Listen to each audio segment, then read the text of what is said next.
Hi viewers, ಮತ್ತೆ basic tutorials for YouTube Kannada ಚಾನಲ್ಗೆ ಸ್ವಾಗತ. ವಿವರ್ಸ್, ಇವತ್ತಿನ ನಮ್ಮದು ಹೊಸ ವಿಡಿಯೋ ಇಂಟರ್ನೆಟ್ ಬ್ಯಾಂಕಿಂಗ್ ಬಗ್ಗೆ. ಅಂದರೆ ತುಂಬ ಜನ ನನಗೆ ಮೆಸೇಜ್ ಮಾಡ್ತಿದ್ದಾರೆ, ಮತ್ತು ಫೇಸ್ಬುಕ್ಕಲ್ಲಿ ಮತ್ತು ಯೂಟ್ಯೂಬಲ್ಲಿ ಸಹ ಕಮೆಂಟ್ ಮಾಡ್ತಿದ್ದಾರೆ ಇಂಟರ್ನೆಟ್ ಬ್ಯಾಂಕಿಂಗ್ ಬಗ್ಗೆ ವಿಡಿಯೋ ಮಾಡಿ ಅಂತ. ಸೊ ನಾನು ಇಂಟರ್ನೆಟ್ ಬ್ಯಾಂಕಿಂಗ್ ಅಂದರೆ ಏನು, ಇಂಟರ್ನೆಟ್ ಬ್ಯಾಂಕಿಂಗ್ ಯಾವ ಥರ ಯೂಸ್ ಮಾಡೋದು ಅಂತ ವಿಡಿಯೋ ಮಾಡೋದಕ್ಕೂ ಮೊದಲು ಇಂಟರ್ನೆಟ್ ಬ್ಯಾಂಕಿಂಗ್ ಮಾಡೋಕ್ಕೆ ಮುಂಚೆ ಸೇಫ್ ಬ್ಯಾಂಕಿಂಗ್, ನಾವು ಇಂಟರ್ನೆಟ್ ಬ್ಯಾಂಕಿಂಗ್ನ ಯಾವ ಥರ ಸೇಫಾಗಿ ಮಾಡಬೇಕು ಅನ್ನೋದಂತ ಅಷ್ಟು ಟಿಪ್ಸ್ ಹೇಳ್ತೀನಿ.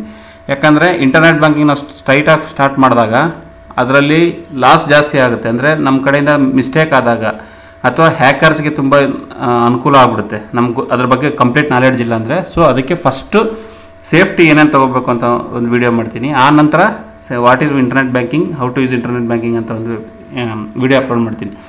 ವಿವರ್ಸ್, ಫಸ್ಟು ಯೂಶ್ವಲಿ ಈಗ ಒಂದು 40% ಮೆಂಬರ್ಸ್ ನಾವೆಲ್ಲರೂ ಆಲ್ಮೋಸ್ಟ್ ನನಗೆ ಗೊತ್ತಿರೋ ಪ್ರಕಾರ internet banking, mobile banking use ಮಾಡ್ತೀವಿ.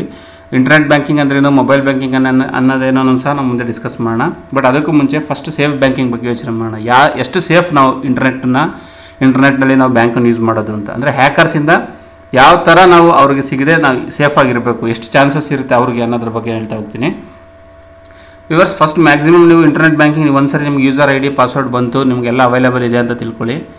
ಸಾಮಾನ್ಯ ಆದಷ್ಟು ನಿಮ್ಮ ಮೊಬೈಲ್ ಅಥವಾ ನಿಮ್ಮ ಲ್ಯಾಪ್ಟಾಪ್ ಅಥವಾ ನಿಮ್ಮ ಕಂಪ್ಯೂಟರಲ್ಲೇ ಇಂಟರ್ನೆಟ್ ಬ್ಯಾಂಕಿಂಗ್ನ ಯೂಸ್ ಮಾಡಿ. ಆದಷ್ಟು ಸೈಬರ್ ಕಫೇಸ್ ಅಥವಾ ಹೊರಗಡೆ ಎಲ್ಲೂ ಯೂಸ್ ಮಾಡೋಕ್ಕೆ ಹೋಗಬೇಡಿ. ರೀಸನ್ ಇಷ್ಟೇ, ಅಲ್ಲೆಲ್ಲ ಕೀ ಲಾಗರ್ಸ್ ಯೂಸ್ ಮಾಡ್ತಿರ್ತಾರೆ. ಕೀ ಲಾಗರ್ಸ್ ಯೂಸ್ ಮಾಡೋದಂದ್ರೆ ಏನಪ್ಪ ಅಂದರೆ ನಿಮಗೆ ತೋರಿಸ್ಬಿಡ್ತೀನಿ ನಾನು. ಕೀ ಲಾಗರ್ಸ್ ಅಂದರೆ ನೋಡಿ, ಓಕೆ, ಇವು ಕೀ ಲಾಗರ್ಸ್. ಫಾರ್ ಎಕ್ಸಾಂಪಲ್ ಇಲ್ಲಿದೆ, ಈ ಥರ ಒಂದು ಅಡಾಪ್ಟ್ ಮಾಡ್ತಾರೆ. ನೀವು ಅದನ್ನು ಸೈಬರ್ ಸೆಂಟ್ರಿಗೆ ಎಲ್ಲ ಕಡೆ ಇಲ್ಲ, ಕೆಲವು ಕಡೆ ಎಲ್ಲಿ ಹ್ಯಾಕ್ ಮಾಡ್ತಾರೆ ಅಂತ ಇರ್ತಾರೆ ಅಂತ ಕಡೆ ನೋಡಿ. ಇದು ಡೈರೆಕ್ಟು ನಾವು ಈ ಕಂಪ್ಯೂಟರಿಂದ ಮೌಸ್ಗೆ ಅಥವಾ USB ಕನೆಕ್ಟ್ ಮಾಡ್ಬೋದು. ಮಿಡ್ಲಲ್ಲಿ ಒಂದು ಈ ಬ್ಲ್ಯಾಕ್ ಕಲರ್ದು ಇದೆಯಲ್ಲ, ಇದನ್ನು ಕೀ ಲಾಗರ್ಸ್ ಅಂತಾರೆ. ನಿಮ್ಗೆ ಇನ್ನೂ ಸ್ವಲ್ಪ ಎಕ್ಸ್ಪೆಂಡಬಲ್ ಆಗಿ ನೋಡ್ಸೋಣ ಅಂದರೆ ಬೇರೆ ಯಾವುದಾದ್ರೂ ವೀಡಿಯೋ ಸಿಕ್ಕರೆ ನೋಡಿ, ಇಲ್ಲಿ ಬ್ಲ್ಯಾಕ್ ಕಲರ್ದು ಇದೇನಾಗುತ್ತೆ, ಡೈರೆಕ್ಟ್ ನೀವು ಏನೇ ಟೈಪ್ ಮಾಡಿ ನಿಮ್ಮ ಕಂಪ್ಯೂಟರ್ ಕೀಬೋರ್ಡಲ್ಲಿ ಕಂಪ್ಲೀಟಾಗಿ ಇದರಲ್ಲಿ ಸ್ಟೋರ್ ಆಗ್ತಾ ಹೋಗುತ್ತೆ. ನಿಮ್ಮ ಯೂಸರ್ ನೇಮ್, ನಿಮ್ಮ ಪಾಸ್ವರ್ಡ್. ನೀವು ನೆಟ್ ಬ್ಯಾಂಕಿಂಗ್ ಯೂಸ್ ಮಾಡಿದಾಗ ನಿಮ್ಮ ಯೂಸರ್ ನೇಮ್ ಸೇವ್ ಆಗುತ್ತೆ, ನಿಮ್ಮ ಪಾಸ್ವರ್ಡ್ ಆಗುತ್ತೆ. ನಿಮ್ಮ ಪಾಡ್ ನೀವೆಲ್ಲ ಮಾಡ್ತೀರಾ, ಸೈನ್ ಔಟ್ ಮಾಡ್ತೀರಾ, ಹೋಗ್ತೀರಾ. ಬಟ್ ಇದು ಸೈಬರ್ ಕಫೆಗಳಲ್ಲಿ ಮ್ಯಾಕ್ಸಿಮಮ್ ನಡೆಯುವಂಥವು ಅಲ್ಲಿ ಸೇವ್ ಆಗಿರುತ್ತೆ. ಎಲ್ಲ ಕಡೆ ಎಲ್ಲ ಎಲ್ಲೇ ಹಂಗೆ ಮಾಡಬೇಕು ಅಂತ ಅವರು ಪ್ಲ್ಯಾನೆಟ್ ಇರ್ತಾರೆ ಅಂತ ಕಡೆ ಇದು. ಬಟ್ ಕ್ರೈಮ್ ಇಂಥದ್ರ ನಾವು ಕಂಪ್ಲೀಟಾಗಿ ನೋಡಿಕೊಂಡು ಈ ಥರ ಡೈರೆಕ್ಟ್ ಪಿನ್ ಪ್ಲಗ್ ಮಾಡ್ಯಾರ ಅಥವಾ ಏನು ಅಂತ ನಾವು ಚೆಕ್ ಮಾಡಿ ಒಂದ್ಸರಿ UPS ಅಲ್ಲಿ ಚೆಕ್ ಮಾಡಿಕೊಂಡು ನೀವು ಫಸ್ಟಾಗಿ ಕೀ ಲಾಗರ್ಸಿಂದ ಭಾಳನೇ ಅವ್ರಿಗೆ ಈಸಿಯಾಗಿ ನಿಮ್ಮ ಇಂಟರ್ನೆಟ್ ಬ್ಯಾಂಕಿಂಗ್ ಯೂಸರ್ ನೇಮ್ ಮತ್ತು ಪಾಸ್ವರ್ಡ್ ಸಿಗೋಕ್ಕೆ ಚಾನ್ಸಸ್ ಭಾಳ ಇರುತ್ತೆ. ಅದನ್ನು ನೀವು ಸಪೋಸ್ ಬೇಡ, ನಮ್ಗೆ ಸಿಗೋದು ಬೇಡ, ಅದನ್ನು ಯಾವ ಥರ ನಾವು ಯೂಸ್ ಮಾಡುವ ಕೀ ಲಾಗರ್ಸ್ ಇದೆಯಾ ಇಲ್ಲ ನೋಡಬೇಕಂದ್ರೆ ಫಸ್ಟ್ ಒಂದು ಸರಿ USB ಇಂದ ಚೆಕ್ ಮಾಡಿ ನೋಡಿ. ಈಗ ಡೈರೆಕ್ಟ್ USB ಕೀಬೋರ್ಡ್ ಕೇಬಲ್ ಅಥವಾ ಮೌಸ್ ಕೇಬಲ್ ಇದ್ದರೆ ನೋ ಪ್ರಾಬ್ಲಮ್. ಮಿಡ್ಲ ಏನಾದರೆ ಒಂದು ಸರಿ ಕ್ರಾಸ್ ವೆರಿಫೈ ಮಾಡ್ಕೊಳ್ಳಿ ಇದೇನು ಅಂತ. ನೆಕ್ಸ್ಟ್ ಏನು ಮಾಡೋದು, ನಿಮ್ಗೆ ಅದು ಬೇಡ, ಬೇರೆ ಥರ ಮಾಡ್ತೀವಿ ಅಂದರೆ ಫಾರ್ ಎಕ್ಸಾಂಪಲ್ ಈಗ ಆನ್ಲೈನ್ SBI ನಾನು ಹೇಳ್ತೀನಿ, onlinesbi.com ಅಂತ. ಓಕೆ, ಇಲ್ಲಿ ನಾನೀಗ ಲಾಗಿನ್ ಅಂತ ಕೊಡ್ತೀನಿ ಅಂತ ತಿಳ್ಕೊಳ್ಳಿ. ಇದು ಇಂಟರ್ನೆಟ್ ಬ್ಯಾಂಕಿಂಗ್ ವೆಬ್ಸೈಟ್, ಯಾರ್ದು ಸ್ಟೇಟ್ ಬ್ಯಾಂಕ್ ಆಫ್ ಇಂಡಿಯಾದು. ಓಕೆ, ಕಂಟಿನ್ಯೂ ಟು ಲಾಗಿನ್ ಕೊಡ್ತೀನಿ. ನಾನು ಇಲ್ಲಿ ಟೈಪ್ ಮಾಡಿದ್ರೆ, ಈಗ ಏನಾದರೂ ಟೈಪ್ ಮಾಡಿದ್ರೆ ನನಗದು ಕೀ ಲಾಗರ್ ರೆಕಾರ್ಡ್ ಆಗುತ್ತೆ. ಬಟ್ ಅದೇ ನೀವು ಎನೇಬಲ್ ವರ್ಚುವಲ್ ಕೀಬೋರ್ಡ್ ಅಂತ ಏನಿರುತ್ತಲ್ಲ, ಇದನ್ನು ಯೂಸ್ ಮಾಡೋದ್ರಿಂದ ಅದು ಇದರಲ್ಲೇ ರೆಕಾರ್ಡ್ ಆಗಲ್ಲ. ಸೊ ಆದಷ್ಟು ನಿಮ್ಮ ಇಂಟರ್ನೆಟ್ ಬ್ಯಾಂಕಿಂಗಲ್ಲಿ ನೀವು ವರ್ಚುವಲ್ ಕೀಬೋರ್ಡ್ನ ಯೂಸ್ ಮಾಡಿ ರೆಕಾರ್ಡ್ ಮಾಡಿ. ಯಾಕಂದರೆ ಇದರಿಂದ ಮಾಡಿದ್ರೆ ಮಾತ್ರ ನಿಮಗೆ ಅವರು ಕೀ ಲಾಗರ್ಸ್ ಇದ್ರೂ ಕೀ ಲಾಗರ್ಸ್ ಒಳಗಡೆ ಇದು ಸೇವ್ ಆಗಲ್ಲ ರೆಕಾರ್ಡ್ಸ್. ಸೊ ಅಂಥದನ್ನೆಲ್ಲ ಅವಾಯ್ಡ್ ಮಾಡೋಕ್ಕೋಸ್ಕರನೇ ವರ್ಚುವಲ್ ಕೀಬೋರ್ಡ್ನ ಯೂಸ್ ಮಾಡಿದ್ದಾರೆ. ನಿಮ್ಮ ಕಂಪ್ಯೂಟರ್ ಅಥವಾ ನಿಮ್ಗೆ ಗೊತ್ತಿರೋ ಕಂಪ್ಯೂಟರ್ ಬಿಟ್ಟು ಬೇರೆ ಎಲ್ಲೇ ಯೂಸ್ ಮಾಡಲಿ, ಫಸ್ಟ್ ಪಾಯಿಂಟ್ ವರ್ಚುವಲ್ ಕೀಬೋರ್ಡ್ನ ಯೂಸ್ ಮಾಡಿ, ಯೂಸರ್ ನೇಮ್ ಪಾಸ್ವರ್ಡ್ ಕೊಡಿ. ಇಲ್ಲ ಅಂದರೆ ನಿಮಗೆ ಅದು ಕೀ ಲಾಗರ್ಸ್ ಹಾಕಿದರೆ ಅಲ್ಲಿ ಪ್ರಾಬ್ಲಮ್ ಆಗುತ್ತೆ. ನೆಕ್ಸ್ಟು ಈಗ ಸ್ಕ್ರೀನ್ ರೆಕಾರ್ಡಿಂಗ್ ಸಾಫ್ಟ್ವೇರ್ಸ್ ಹಾಕಿರ್ತಾರೆ. ನಾನೀಗ ನಿಮ್ಗೆ ಟ್ಯುಟೋರಿಯಲ್ ಮಾಡ್ತಾ ಸ್ಕ್ರೀನ್ ಹೆಂಗೆ ರೆಕಾರ್ಡ್ ಆಗ್ತಿದೆ, ನಿಮ್ಗೆ ಗೊತ್ತೇ ಇರೋಲ್ಲ ಸ್ಕ್ರೀನ್ ರೆಕಾರ್ಡ್ ಆಗ್ತಿದೆ ಅಂತ. ಬಟ್ ಅದ್ರ ಪಾಡ್ಗೆ ಅದು ಆಗ್ತಿರುತ್ತೆ. ನೀವೆಲ್ಲ ಮಾಡೋದ್ಮೇಲೆ ಕಂಪ್ಲೀಟಾಗಿ ಅವ್ರು ಕಂಟ್ರೋಲ್ ತೊಗೊಂಡು ನಿಮ್ದು ID ಪಾಸ್ವರ್ಡ್ ಹಾಕ್ತಾರೆ, ಅವ್ರ ಪಾಡ್ಗೆ ಅವರು ಲಾಗಿನ್ ಆಗ್ತಾರೆ. ಸೊ ಅಂಥ ಟೈಮಲ್ಲಿ ಏನು ಮಾಡಿ, ನೀವು Control Alt Delete ಕೊಡಿ. Control Alt Delete keyboard click ಮಾಡಿ ಟಾಸ್ಕ್ ಮ್ಯಾನೇಜರ್ಗೆ ಹೋಗಿ. ಓಕೆ, ಟಾಸ್ಕ್ ಮ್ಯಾನೇಜರ್ ಅಂದ್ರೇನು, ಏನೇನು ಟಾಸ್ಕ್ ರನ್ನಿಂಗ್ ಇದೆ ಅಂತ, ಒಳಗಡೆ ಏನೇನು ರನ್ ಆಗ್ತಿದೆ ಅಂತ ಅದನ್ನು ಡಿಲೀಟ್ ಮಾಡಿ ಅಲ್ಲಿಂದ. ಓಕೆ, Control Alt Delete ಕೊಟ್ಟಾಗ ಅದು ಬರುತ್ತೆ. ಅದಾದಾಗ ನೀವು ಅದು ಆ್ಯಕ್ಚುಲಿ ನನ್ನಲ್ಲಿ ವಿಂಡೋ ಓಪನ್ ಆಗಿಲ್ಲ, ಇಟ್ಸ್ ಓಕೆ.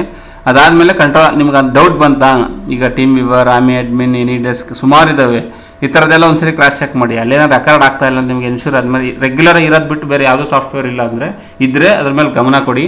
ಇಲ್ಲ ಅಂದರೆ ಅದನ್ನು ಗಮನದಲ್ಲಿ ಇಟ್ಕೊಂಡು ಮಾಡಿ. ಓಕೆ, ನೆಕ್ಸ್ಟ್ ಮೇಜರ್ ಥಿಂಗ್ ಏನಪ್ಪ ಅಂದರೆ ನೀವು ಯಾವುದೇ ಇಂಟರ್ನೆಟ್ ಬ್ಯಾಂಕಿಂಗ್ ವೆಬ್ಸೈಟ್ ಓಪನ್ ಮಾಡಿ ನೋಡಿ, ಟಾಸ್ಕ್ ಮ್ಯಾನೇಜರ್ ಓಪನ್ ಆಯ್ತು. ಈಗ ಇದರಲ್ಲಿ ಓಪನ್ ಆಗ್ತಿರೋದು ಇಷ್ಟೇ. ಇಲ್ಲಿ ಬಿಟ್ಟು ಇಲ್ಲಿ ಯಾವ್ದಾನ ಟೀಮ್ ವೇರ್ ಸ್ಕ್ರೀನ್ ರೆಕಾರ್ಡಿಂಗ್ ಅಂತ ಇದ್ದರೆ ಕ್ಲಿಕ್ ಮಾಡಿಬಿಟ್ಟು ಕ್ಯಾನ್ಸಲ್ ಅಂತ ಕೊಡಿ, ಎಂಡ್ ಟಾಸ್ಕ್ ಅಂತ ಎಂಡ್ ಆಗುತ್ತೆ. ಓಕೆ, ಕಂಟ್ರೋಲ್ ಆಲ್ ಡಿಲೀಟ್ ಕೊಟ್ಟರೆ ಟಾಸ್ಕ್ ಮ್ಯಾನೇಜರ್ ಬರುತ್ತೆ, ಅಥವಾ ನೀವು ರೈಟ್ ಕ್ಲಿಕ್ ಆದರೂ ಮಾಡಿಬಿಟ್ಟು ಇಲ್ಲಿ ಟಾಸ್ಕ್ ಮ್ಯಾನೇಜರ್ ಅಂತ ಹೋಗ್ಬೋದು. ಈ ಥರ ಮಾಡಿ ಒಂದ್ಸರಿ ಕ್ರಾಸ್ ವೆರಿಫೈ ಮಾಡ್ಕೊಳ್ಳಿ, ಸೇಫರ್ ಸೈಡ್ ಇರ್ತೀವಿ. ನೆಕ್ಸ್ಟು ನೀವು ಯಾವುದೇ ಇಂಟರ್ನೆಟ್ ಬ್ಯಾಂಕಿಂಗ್ ಯೂಸ್ ಮಾಡಿ, for example state bank of ಇಂಡಿಯಾದ ಕೊಟ್ಟರೆ ನೋಡಿ, ಇಲ್ಲಿ lock system green colour, view site information ಅಂತ ಏನಿದೆಯಲ್ಲ, ಇದು ಕಂಪ್ಲೀಟ್ಲಿ ಸೆಕ್ಯೂರ್ಡ್ ಇದೆ. ಇಷ್ಟಿದ್ದು ಮುಂದೆ ಇದ್ದರೆ ಮಾತ್ರ ನೀವು ಯೂಸ್ ಮಾಡಿವಿ, ಇಲ್ಲ ಅಂದರೆ ತುಂಬಾ ಡೇಂಜರ್ ಆಗುತ್ತೆ. ಈಗ ಸಪೋಸ್ ನಾನು ಇನ್ನೊಂದು ಓಪನ್ ಮಾಡ್ತೀನಿ ಅಂದ್ಕೊಳ್ಳಿ, ಇಲ್ಲೋಗಿ ಆಕ್ಸಿಸ್ ಬ್ಯಾಂಕ್ ಅಂತ axisbank.com ಅಂತ ಕೊಟ್ಟಾಗ ನೋಡಿ ಸೆಕ್ಯೂರ್ ಮುಂದೆ ಇದೆ. ಇಷ್ಟು ನಮ್ಗೆ ಕನ್ಫರ್ಮ್ ಆಗಬೇಕು, ಇದು ಗೂಗಲ್ ಕಡೆಯಿಂದ ಅಥವಾ ಆ ವೆಬ್ಸೈಟ್ ಕಡೆಯಿಂದ ಸೆಕ್ಯೂರಿಟಿ ಇರುತ್ತೆ. ಅಥವಾ ನೀವು ING ವೈಶ್ಯ ನೀವು ಯಾವುದಾದ್ರೂ ತೊಗೊಳ್ಳಿ, ನೋ ಪ್ರಾಬ್ಲಮ್. ING ವೈಶ್ಯ ಅಥವಾ ನಿಮ್ದು ಯಾವುದು ಬ್ಯಾಂಕಿಂಗ್ ಇದೆ, HDFC life. Okay, HDFC life ಇಲ್ಲ. ಓಕೆ, ಅಂದರೆ ಸಾರಿ, ಅದು ನಾನು ರಾಂಗ್ ಕೊಡ್ತಿದ್ದೀನಿ.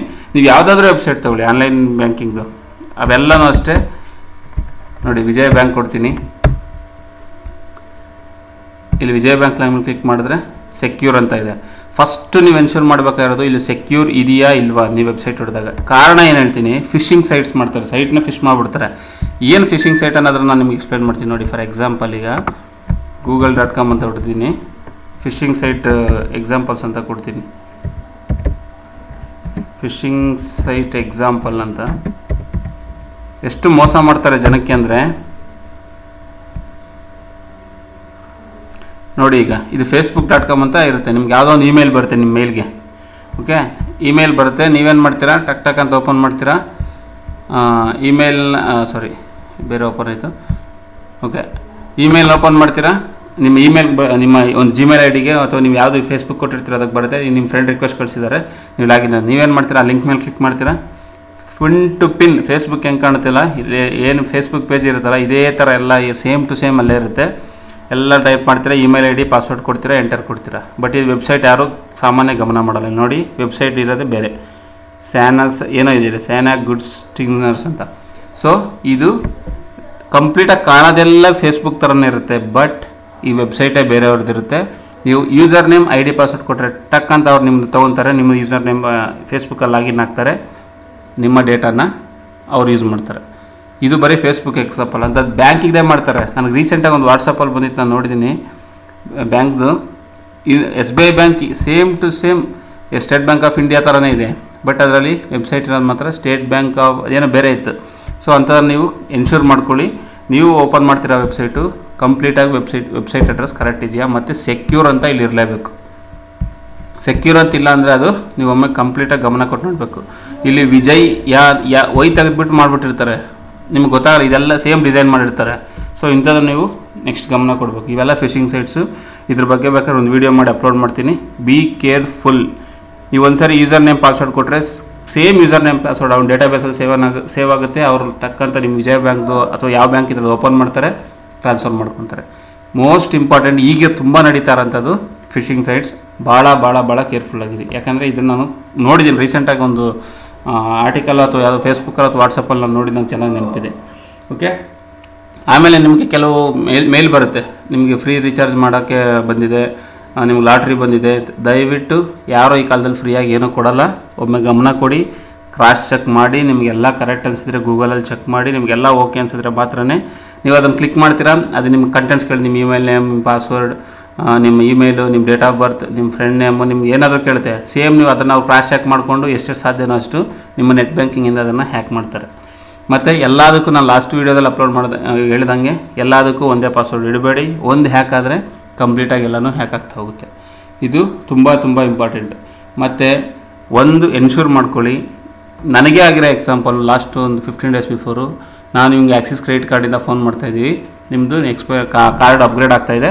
ಸೊ ನಿಮ್ಮದು ಒನ್ ಟೈಮ್ ಪಾಸ್ವರ್ಡು ಮತ್ತು ನಿಮ್ಮದು ಕಾರ್ಡ್ ನಂಬರು ಮತ್ತು ಪಿನ್ ಅಂತ ಹೇಳಿದ್ರು. 100% ಹೇಳ್ತೀನಿ, ಅವರೆಲ್ಲ ಸೇಮ್ ನೀವು ಕಸ್ಟಮರ್ ಕೇರ್ ಯಾವ ಥರ ಇರುತ್ತೆ ಅದೇ ಥರ ಮಾತಾಡ್ತಾರೆ. ಸಿಂಪಲ್. ದಯವಿಟ್ಟು ಯಾವ ಬ್ಯಾಂಕ್ನವರು ನಿಮಗೆ ಒನ್ ಟೈಮ್ ಪಾಸ್ವರ್ಡ್ ಕೇಳಲ್ಲ, ನಿಮ್ಮ ಕಾರ್ಡ್ ನಂಬರ್ ಕೇಳಲ್ಲ. 100% ಕೊಡಬೇಡಿ. ಎಸ್ಪೆಷಲಿ ಪಾಸ್ವರ್ಡ್ ಅಂತೂ 200% ಯಾರು ಕೇಳಲ್ಲ. ದಯವಿಟ್ಟು ಕೊಟ್ಟು ಲಾಸ್ ಆಗಬೇಡಿ. ಸಪೋಸ್ ಅವ್ರು ನಿಮ್ಗೆ ಕ್ರೆಡಿಟ್ ಕಾರ್ಡ್ ಕೊಡ್ತೀನಿ, ನಿಮ್ಗೆ ಫ್ರೀಯಾಗಿ ಕ್ರೆಡಿಟ್ ಕಾರ್ಡ್ ಕೊಡ್ತಾಯಿದ್ದೀವಿ, ನಿಮ್ಗೆ 1 ಲಕ್ಷ ಲಿಮಿಟ್ ಕೊಡ್ತಾಯಿದ್ದೀವಿ ಅಂದರೆ ಸಿಂಪಲಾಗಿ ಕೇಳಿ. ನಾವು ICICIಯಿಂದ ಮಾತಾಡ್ತಾಯಿದ್ದೀವಿ, HDFCಯಿಂದ ಮಾತಾಡ್ತಾಯಿದ್ದೀವಿ, SBI ಅಂದರೆ ಸಿಂಪಲ್. ನಿಮ್ಮ ಹೆಸರಿಂದ ಡೊಮೈನ್ ಲಾಸ್ಟ್ ICICI.com ಅಂತ ಇರೋದನ್ನು ಒಂದು ಮೇಲ್ ಕಳಿಸಿ, ನಾನು ವಾಪಸ್ ಕಳಿಸ್ತೀನಿ ಅಂತೇಳಿ ಮುಗೀತು. ಯಾರು ನಿಮಗೆ ಮಾತಾಡೋಕ್ಕಲ್ಲ. ಏನಪ್ಪ ಅಂದರೆ ಈಗ ನನ್ನ ಹೆಸರು ಈ ಥರ ನಾನು ಯಾರೋ ಒಂದು ಮಾತಾಡ್ತಾ ಇದ್ದೀನಿ ಅಂದ್ಕೊಳ್ಳಿ, ನಿಮ್ಮ ಹೆಸರು ಪಕ್ಕ ಈಗ ಫಾರ್ ಎಕ್ಸಾಂಪಲ್ ಒಂದು ಯಾವ್ದಾರು ಒಂದು ಎಂಪ್ಲಾಯ್ ಇದ್ರೆ ಅಂದ್ಕೊಳ್ಳಿ, ವಿಜಯ್ ಅಂತಿದ್ರೆ vijay@vijaybank.com ಇರುತ್ತೆ. ICICI ಇದ್ದರೆ ಬೇರೆ ಪ್ರಕಾಶ್ ICICI.bank.com ಅಂತ ಇರ್ತೀವಿ. ಅಥವಾ ಆಕ್ಸಿಸ್ ಇದ್ದರೆ ಗಿರೀಶ್ ಹಂಗಿರಬೇಕು.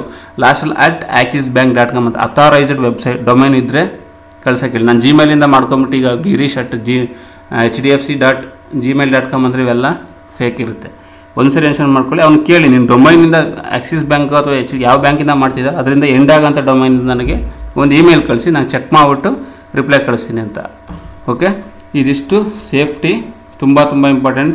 ನಿಮ್ಮ ಮೊಬೈಲಲ್ಲಿರೋಂಥ ಇಂಟರ್ನೆಟ್ ಬ್ಯಾಂಕಿಂಗನ್ನ ಸೈಬರ್ ಕೆಫೆಗಳಲ್ಲಿ ಯೂಸ್ ಮಾಡುವಾಗ ಕೀ ಲಾಗರ್ಸ್ ಒಂದ್ಸರಿ ಚೆಕ್ ಮಾಡಿ, ಸ್ಕ್ರೀನ್ ರೆಕಾರ್ಡಿಂಗ್ ಸಾಫ್ಟ್ವೇರ್ ಚೆಕ್ ಮಾಡಿ. ಇವ್ಯಾವ ನಮ್ಮ ಕಣ್ಣಿಗೆ ಕಾಣಲ್ಲ, ಈವನ್ ಆರ್ಡ್ ರಿಮೂವಲು ಕಾಣಲ್ಲ ಕಂಟ್ರೋಲ್ ಪ್ಯಾನಲಲ್ಲಿ, ಬಟ್ ಬ್ಯಾಕ್ ಹ್ಯಾಂಡಲ್ಲಿ ವರ್ಕ್ ಆಗ್ತಿರ್ತವೆ. ಮತ್ತು ಆದಷ್ಟು ವರ್ಚುವಲ್ ಕೀಬೋರ್ಡ್ ಯೂಸ್ ಮಾಡಿ. ಒನ್ ಟೈಮ್ ಪಾಸ್ವರ್ಡ್ಗಳನ್ನ ಯಾರಿಗೂ ಕೊಡೋಕ್ಕೆ ಹೋಗಬೇಡಿ, ಶೇರ್ ಮಾಡಬೇಡಿ. ಯಾರೇ ಕೇಳಿದ್ರು ಯಾವ ಕಾರಣಕ್ಕೂ ಬ್ಯಾಂಕ್ನವ್ರು ಕೇಳಲ್ಲ, ಅವರು ಪಾಪ ಇನ್ಶೂರ್ ಮಾಡ್ತಿರ್ತಾರೆ ನಾವು ಕೇಳಲ್ಲ ಅಂತ. ಸೊ ನೀವು ಅದೊಂದು ಜಾಗೃತಿಯಾಗಿರಿ. ಮತ್ತು ಈ ಲಾಟ್ರಿ, ಪಾಸ್ವರ್ಡ್, ಫಿಶಿಂಗ್, ಈ ಎಸ್ಪೆಷಲಿ ಫಿಶಿಂಗ್ ಸೈಟ್ಸ್ ಇಲ್ಲಿ ಸೇಮ್ ನೋಡೋಕ್ಕೆಲ್ಲ SBI ಥರನೇ ಇರುತ್ತೆ. ನೀವು ಇಲ್ಲಿ ID ಪಾಸ್ವರ್ಡ್ ಕೊಟ್ಟು ಲಾಗಿನ್ ಕೊಟ್ಟರೆ ಅವ್ರಿಗೆ ಹೋಗ್ಬಿಡುತ್ತೆ ನಿಮ್ಮ ID ಪಾಸ್ವರ್ಡ್. ಅವ್ರು ಆ್ಯಕ್ಚುಲಿ SBIಯಲ್ಲಿ ಲಾಗಿನ್ ಆಗಿಬಿಟ್ಟು ಫೇಕ್ ಮಾಡ್ತಾರೆ. ನಿಮ್ಮದೆಲ್ಲ ದುಡ್ಡನ್ನ ಟ್ರಾನ್ಸ್ಫರ್ ಮಾಡ್ಕೊಳ್ಳೋ ಚಾನ್ಸಸ್ ಭಾಳ ಇರುತ್ತೆ. ಸೊ ವಿವರ್ಸ್, ದಯವಿಟ್ಟು ಇದಿಷ್ಟು ಏನು ಹೇಳ್ತಾರೆ ಪ್ರಿಕಾಷನ್ಸ್, ನಾವು ನೆಟ್ ಬ್ಯಾಂಕಿಂಗ್ ಯೂಸ್ ಮಾಡೋಕ್ಕೆ ಮುಂಚೆ ಏನೇನು ಪ್ರಿಕಾಷನ್ಸ್ ಇರಬೇಕು ಅಂತ ನಾನು ಈ ವಿಡಿಯೋದಲ್ಲಿ ತಿಳಿಸ್ಕೊಟ್ಟಿದ್ದೀನಿ.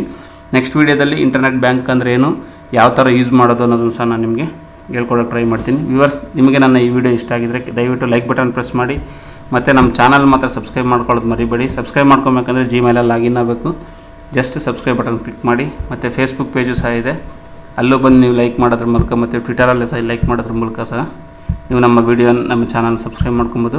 ಮತ್ತು ನೀವು ಯಾವ್ದಾನ ಕನ್ನಡದಲ್ಲಿ HTML, PHP ಅಥವಾ MS Word, MS Excel ಕಲಿತೀನಿ ಅಂದರೆ ಕೆಳಗಡೆ ಬಂದರೆ ಪ್ಲೇ ಲಿಸ್ಟ್ ಇರುತ್ತೆ, ಅಲ್ಲಿ ನೀವು ಪ್ಲೇ ಮಾಡೋದ್ರ ಮೂಲಕ ನೋಡ್ಬೋದು.